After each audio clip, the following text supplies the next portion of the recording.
पीडितेला न्याय मिळवून देण्यासाठी राज्याची प्रतिनिधी म्हणून कायद्याच्या न्यायालयात जनतेच्या हिताचं काम करते सर. मी माननीय कोर्टाच्या निदर्शनास सुरुवातीलाच आणून दिलं होतं की हे एक षडयंत्र आहे.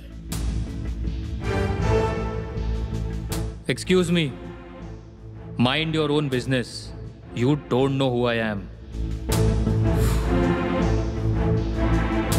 घटना किती तारखेला घडली होती?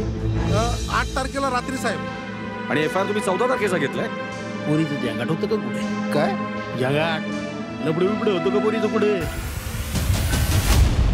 आताच डाउनलोड करा अल्ट्रा झकास मराठी OTT ॲप.